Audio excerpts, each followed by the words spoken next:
Welcome to Sacrilegious Discourse. I'm husband. And I'm wife. Together, we're reading the Bible for the very first time. We grew up without religion and wanted to know what all the fuss was about. Well, what have we learned so far? That God is a dick, and apparently some people believe in talking donkeys? We're not trying to pass ourselves off as experts. Nope, we're just reading the Bible for the first time and giving our first take reaction. If you'd like to join us in this venture, you might consider starting at episode 1. Otherwise, jump in wherever you like. All right, let's go read the Bible. Yeah, let's get to it. Husband! Wife! What the fuck are we doing today? We are doing the last of the Davidic Psalms. We are. Which I'm pretty happy about, actually. Samesies. I'm like, no more David Psalms Of after David. today. Of David, for David, by David. Yeah. So I think we only have 2 more to go, and that's what we're getting into today, which would Correct. be which ones? Psalms 144 and 145. Okay, you ready to do this? I mean, it's Psalms. What else are we going to do, right? Yeah. I mean, we got a podcast. Yeah. So. Am I ready for this? Sure. Right. Let's do it. Okie dokie.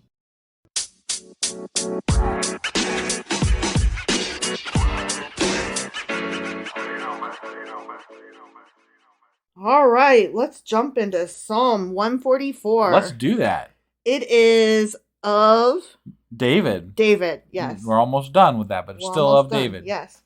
Praise be to the Lord, my rock. Okay. Yeah. He's my rock. He's like a pet rock, or Who trains my hands for war okay. and my fingers for battle. Got it. Okay, So a rock is the trainer for war. And the Lord is. the Lord. Who's a rock? Yes, but Sorry. you're being I know. I'm bothersome. I'm being sorry. Yes. Okay, the reason that I'm stressing those words is because I want that verse to stick in your brain. Okay. Because we're going to come back to it. I'm trying. Okay. Gluing it up there. Praise be to the Lord, my rock, who trains my hands for war, my fingers for battle. Okay. Okay? Yeah.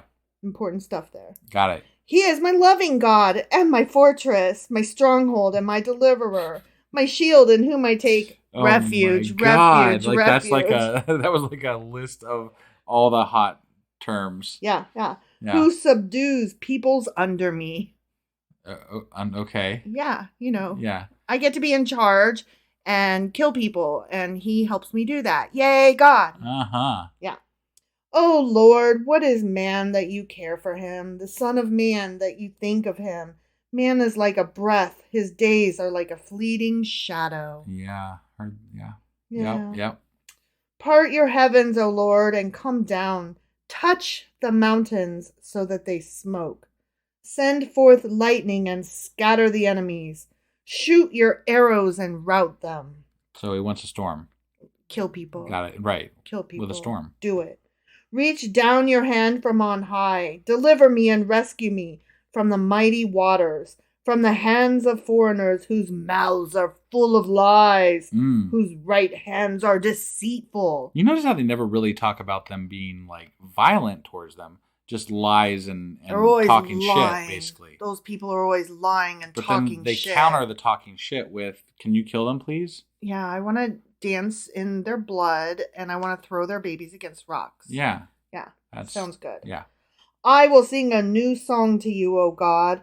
On the 10-stringed lyre, I will make music to you, to the one who gives victory to kings, okay, who delivers his servant David from the deadly sword. Deliver me and rescue me from the hands of foreigners whose mouths are full of lies, whose right hands are deceitful. This is like a songish type like thing. Chorus or something. Right? Yeah. Then our sons in their youth will be like well-nurtured plants, and our daughters will be like pillars carved to adorn a palace. Our barns will be filled with every kind of provision. Our sheep will increase by thousands, by tens of thousands in our field. Our oxen will draw heavy loads. There will be no breaching of walls, no going into captivity, no cry of distress in our streets. There is a lot of talk of material wealth given by God in the Bible, at least the Old Testament. If you do it's not, obviously money is not as much of a thing, but like the sheep and the it is the money, crops in and a way. stuff like that. Yeah, like prosperity. They want God to make them prosperous. Give me my mansion and my yacht. Right. And kill those people and throw their babies against rocks. Yeah. So, I mean, there's a lot of talk about, like... Greed. Well, yeah, and the reason I say this is because when again, being an outsider to religion and Christianity, I think of Jesus, God, like that person of the Bible, as wanting to help the poor and giving up your worldly possessions to do the right things and all this kind of stuff, right? A friendly version of minimalism. But no, like what we hear mostly so far has been, give me wealth, God. I need money. I need things. I need you to make me prosperous. Yes, I need to be the ruler of all. Yeah. Blessed are the people of whom this is true. Blessed are the people whose God is the Lord. Okay. I have to say, this is so unrelated. Yeah? It's so nice to be on the last page of Psalms. Because there's like blank space. Yeah. You can see like it's like the I'm like, the light we're of doing day. those and those tomorrow and those and those and those. Yeah. And then there's like, we're on the last page of Psalms. Yeah. Okay. Not quite there yet. No, not yet. But we can see it. It did make me smile. Right. We're almost done with Psalms, y'all. All right. Psalm 144 is a prayer for rescue and prosperity. Okay. It's also known to be the David against Goliath thing. Oh, this is okay. Just FYI. So this was something to do with even though David wasn't actually the one that fought Goliath. Correct. This is a psalm about that. David and Goliath. Apparently David wrote when he didn't slay. I'm not sure I follow all that exactly. No, me neither. Me neither. I'm not sure how that works. Don't forget that Christians will be like, it says it's of David. That means David wrote it. And so that's what we believe. We believe David wrote it. But then don't forget that that's separate from academics and scholars who do actually time these to people who did write it who were not David. I got it. Yeah, so I know. But I also know that scholars say that probably the story about David and Goliath was actually another story. Yeah. So when they say that this is attributed to the David and Goliath portion of the Bible, I'm like, but that didn't actually happen. Right. No. Not that the other one did. There was never whatever. The people who are attributing it to David and Goliath are the Bible enthusiasts and apologists. Sure. Not the scholars and academics who are interested in historically determining who wrote what. Got it. Okay. So when I say that it's related to the David and Goliath story, I mean it's related. What people would say. Yes. If you ask them that are religious. Yes. Okay. Like when people like my parents are reading the Bible, they would read this psalm while they're reading the David and Goliath stories. Got it. Okay. It starts, "Blessed be the Lord, my strength." You'll notice that's a little bit different from what we read, which was "Blessed" or "Praise be to the Lord, my rock." Got it. Okay. Yeah. And the reason that I'm pointing that out is because there's the version that we're reading, version is the NIV. Yeah. Which says rock. Okay. Sure. The King James version says strength. And then the original Latin says something else. And I didn't write that down because who cares? But there's just all these different interpretations. It might say, I believe it said something like the Lord my God instead of strength or rock. Got it. Okay. Yeah.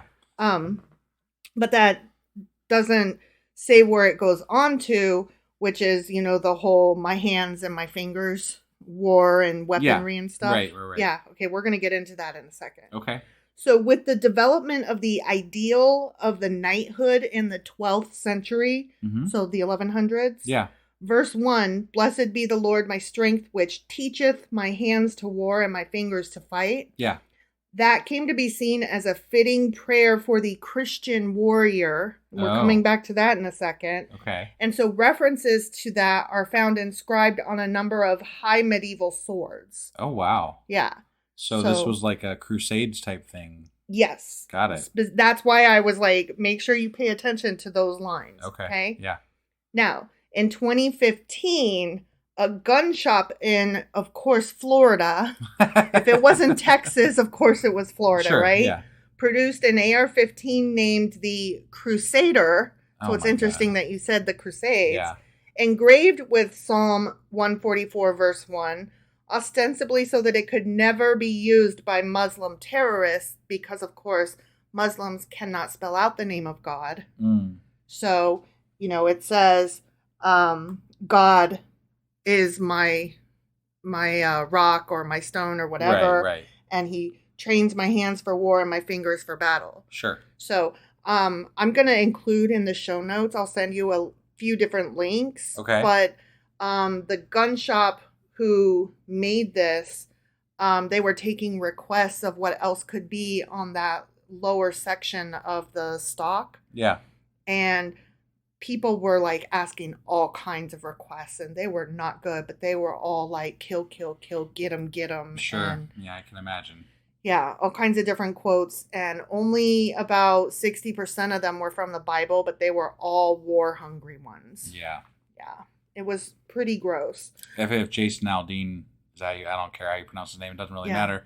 He'd say you can't try that in my small town. Yeah. That's probably what he'd put after that. Yeah, exactly. Something equally grotesque. Ugly and bullshitty. Yeah. Just for those who may not be aware, Jason Aldean is a country music singer, which you could stop right there as far as I would say. But he created a song that is currently making the rounds of rage because the video in particular depicts lots of racism, and it tries to promote the idea that the Black Lives Matter movement is a terrorist organization, and it only shows it shows riots that make it look like it's the left being problematic and that the right needs to shut that down. Sure. With guns with phrases like this on their stocks. Yeah. So. Right. Yeah. There's also the fact that it was recorded at a place where lynching occurred, and just there's all kinds of background in the making of, in the lyrics, in the video. It's just not a good thing altogether. Right. It was shitty. It was shitty all the way around. Right. Yeah. And of course, when interviewed, he's blinking his eyes going, "What? I never said anything racist in it. What? Right. I don't know what you're talking about. You're racist for saying I'm racist." It's the same people that would be like, "I never said the N-word, therefore I'm not racist. I have many black friends. Just ask my black friend." Yeah. So that, just because we're talking about songs, and this is completely off subject, but I do want to, because I mentioned it on Twitter, and I might have mentioned this yesterday. I can't remember if I did or not. But right now, the top Christian album is by a transgender, by a drag queen. I'm sorry, named Flamey Adams, and there's a song with her and Derek. I can't remember his last name now, but anyway, it's like something like sometimes boys will be girls or something like that.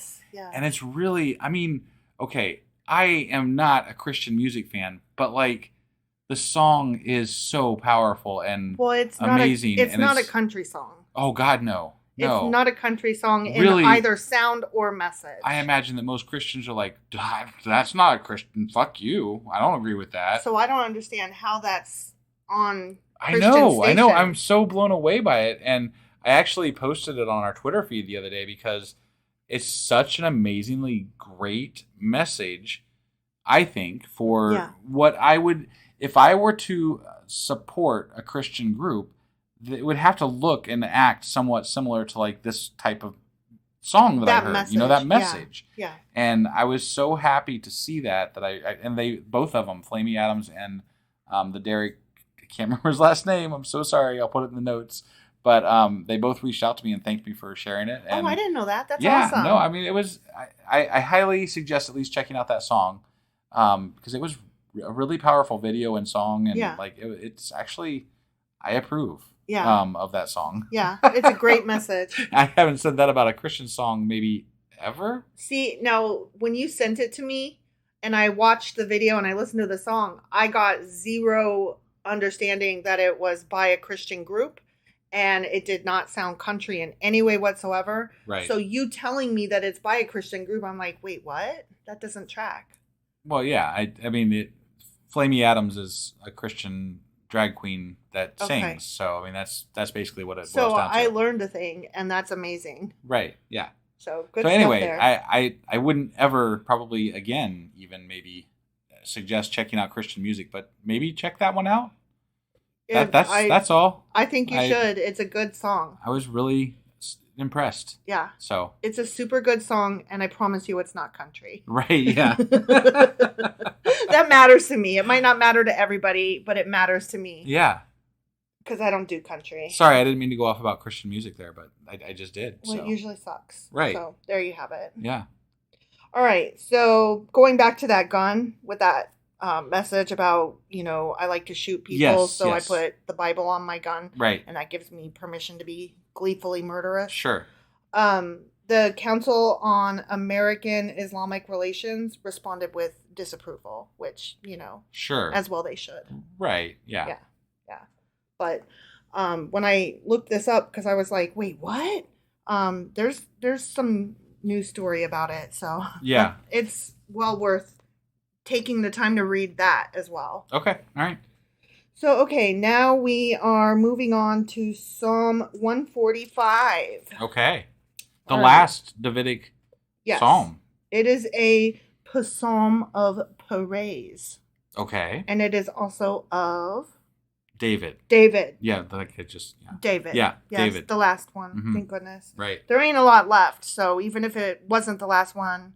Yeah, it's still near the end of the Psalms anyway. This is so cool. Okay.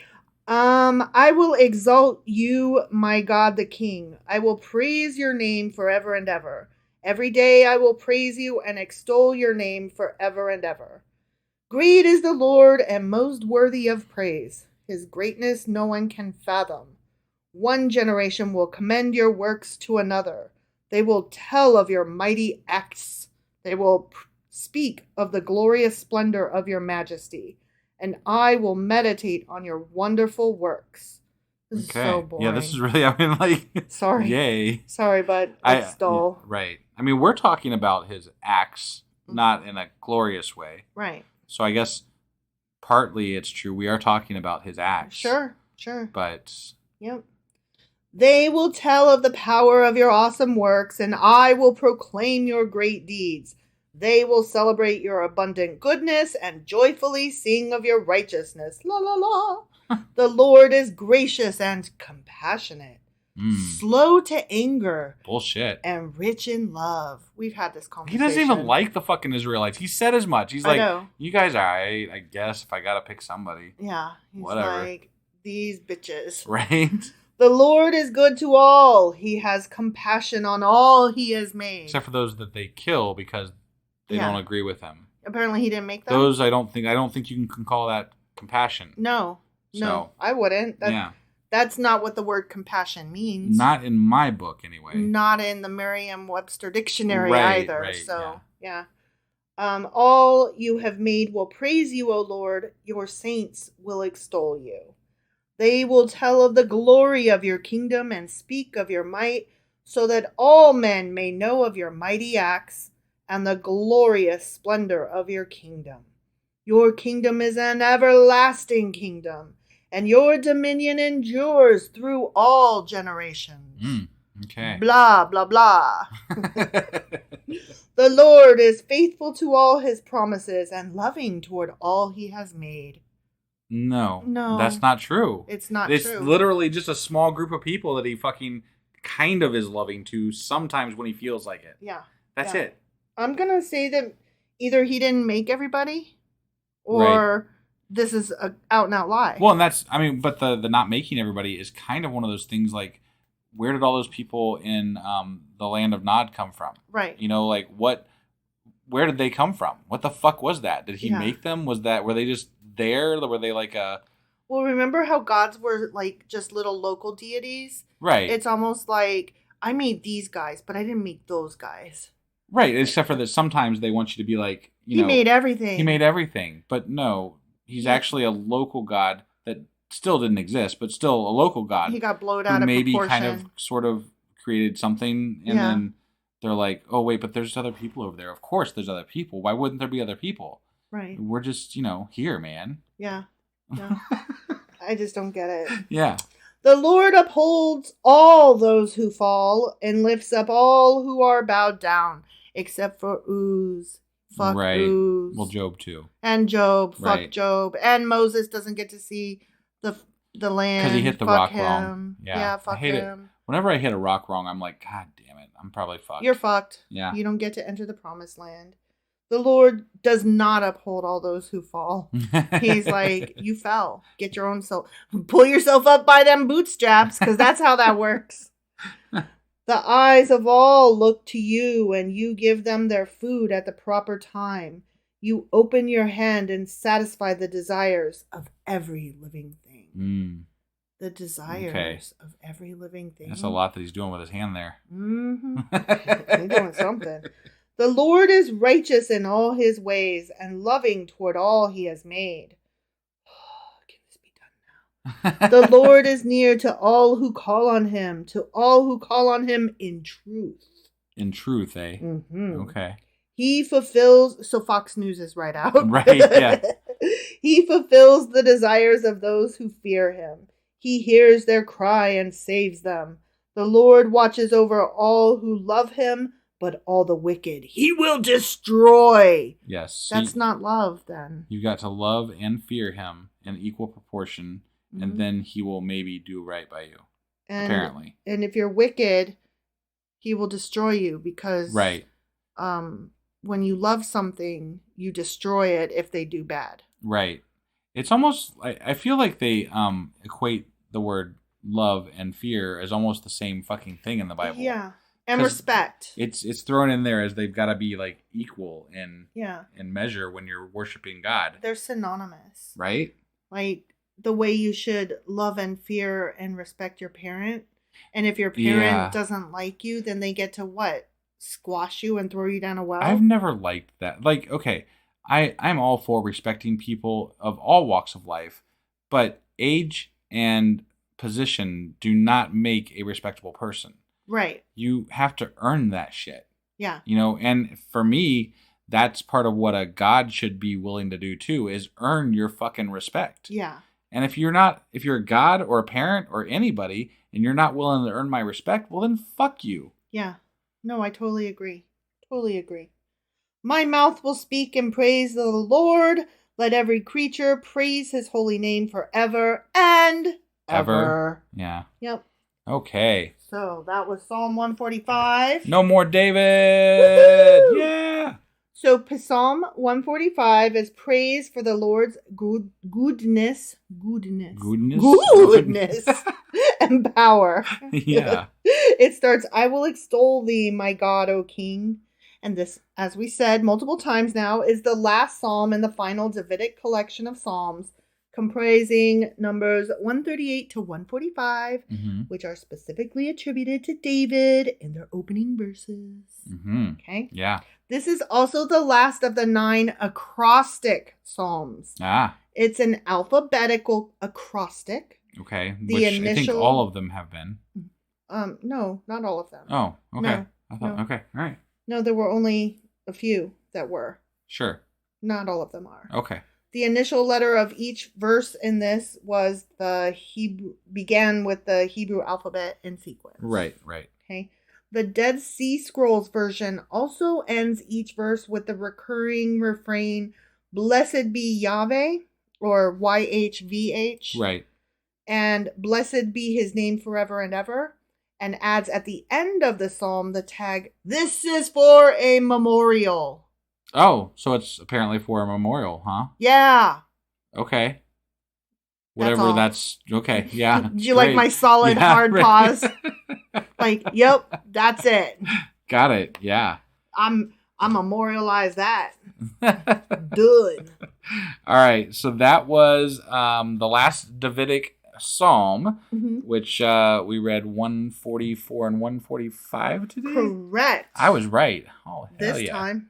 All right, so that wraps it up for today. And then I think we've got 2 more days left of Psalms. Is that right? Yes. Okay, so tomorrow, what are we getting into? Tomorrow we'll be reading 146 and 147.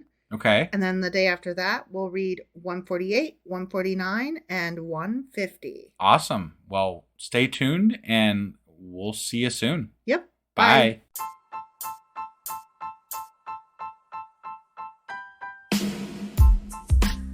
Hey, wife, I guess that's the end? But husband, that's just sad. It doesn't have to be. We are on lots of social media platforms like Twitter. Our handle there is sacrilegious_D. For D's nuts. Oh my God. Stop doing that. Anyway, we're also on Facebook, Instagram, and Pinterest. There's a link to all of our social media sites at our website. Ooh, we have a website? Yeah, it's sacrilegiousdiscourse.com, where you can also find a link to our merch shop. We have a merch shop? Yep, we have podcast-themed clothing, mugs, notebooks, and more, as well as an atheist and science-themed products. Wow, our fans should really go check that out right now. Definitely. They can get in touch with us by sending an email to sacrilegiousdiscourse@gmail.com. But before they do that, we could really use some help. Oh yeah? With what? Well, it's not free running the podcast, and we need some financial support in order to get better equipment, which will free up time so we can concentrate on our podcast and our fans. Okay, so what should they do? Head over to patreon.com/sacrilegiousdiscourse and sign up as a contributor on our podcast. Supporters there receive additional bi-weekly episodes that we record just for our Patreon members for as little as $2 a month. Also, we'd really appreciate it if you would like and subscribe on whatever platform you're using. And Apple Podcast reviews help us out tremendously. Like and subscribe. Leave an Apple review. Join us on Twitter. Support us on Patreon. That's a lot of instructions. Don't forget to say thanks. Thanks. Okay, bye.